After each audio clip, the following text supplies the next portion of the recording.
আশা করি সবাই ভালো আছেন। তো আজকে আমি অনেকগুলা সৌদির ভিডিও দেখলাম অন্যান্য এজেন্সি।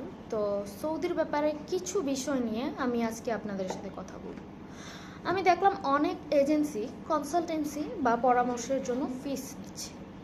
আচ্ছা, সেক্ষেত্রে আমি মনে করব যে আমার মনে হয় যে কনসালটেন্সি ফ্রি দেওয়াই উচিত। কারণ হচ্ছে এখানে আহামরি কিছু না, একটা মানুষ জানতে যেতেই পারে। সেক্ষেত্রে আমাদের সাথে যদি কাজ করে সেক্ষেত্রে আমাদের ইনকামটা এমনিই হচ্ছে। কনসালটেন্সির নামে এক্সট্রা আলাদা চার্জ নেওয়া, ফি নেওয়া আমার ব্যক্তিগতভাবে মনে হচ্ছে অমানবিক। এটা হচ্ছে মানুষের একটা ভয়ভীতি যে আপনারা ঠকবেন কিনা বা দালালের খপ্পরে পড়বেন কিনা। এই জিনিসটা কাজে লাগিয়ে অনেক এজেন্সি হচ্ছে কনসালটেন্সির জন্য বা পরামর্শের জন্য, ভিজিটের জন্য তারা হচ্ছে একটা ফি রাখছে। কিন্তু আপনি যে ফি দিয়ে ওনাদের কাছে যাবেন সেক্ষেত্রে ওনারা আপনাকে সঠিক পরামর্শ দিচ্ছে কিনা সেটা কিভাবে বুঝবেন? আর দ্বিতীয় প্রশ্ন হচ্ছে, আপনারা অনেকে প্রশ্ন করেন সৌদিতে কিভাবে যাব। যারা হচ্ছে একদম কিছু জানেনই না, বিদেশে যাবেন বা সৌদিতে যাবেন, তাদের অবশ্যই আপনাদের হচ্ছে যোগ্যতা অনুযায়ী আপনাদের কোন কাজটা স্যুট করবে সেই কাজ সিলেক্ট করে যাওয়া উচিত। এবং আপনারা যে প্রতিষ্ঠানে যাচ্ছেন সেই প্রতিষ্ঠান সরকারি লাইসেন্সকৃত কিনা সেটা জানা উচিত।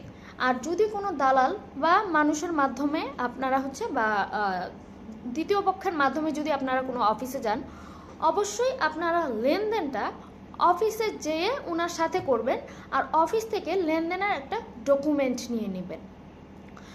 আর দ্বিতীয়ত আপনাদের জন্য আপনাদের হচ্ছে সৌদিতে বেতন কেমন হবে, কোন কাজের বেতন কেমন হবে। উদাহরণস্বরূপ বা আমি যদি বলি, আপনার যদি দক্ষতা বেশি থাকে বা ভাষা জানেন তাহলে আপনার স্যালারিটা বাড়বে। আর যদি আপনি একদম ফ্রেশার হন তাহলে একটু স্যালারি কমবে। যেমন উদাহরণস্বরূপ আপনি যদি রেস্টুরেন্টে যান বা কোনো বেকারিতে যান, সেক্ষেত্রে আপনি যদি বেকারে যান বা ভাষা জানেন তাহলে ওয়েটারে যেতে পারবেন, সেখানে আপনাদের স্যালারিটা বাড়বে।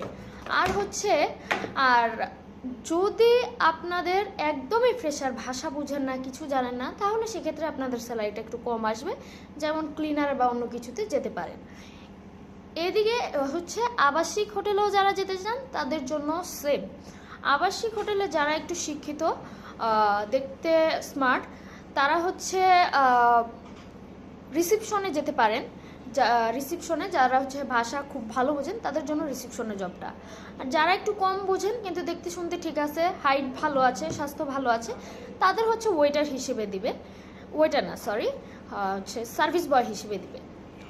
আর যাদের হচ্ছে একেবারেই নতুন ফ্রেশার, কোনো কিছু বোঝে না, গ্রামের, তাদের হচ্ছে আপনাদের ক্লিনারে দিবে। তো সেক্ষেত্রে এই তিনটে ক্যাটাগরিতে স্যালারি কিন্তু একটু একটু করে কমে আসবে।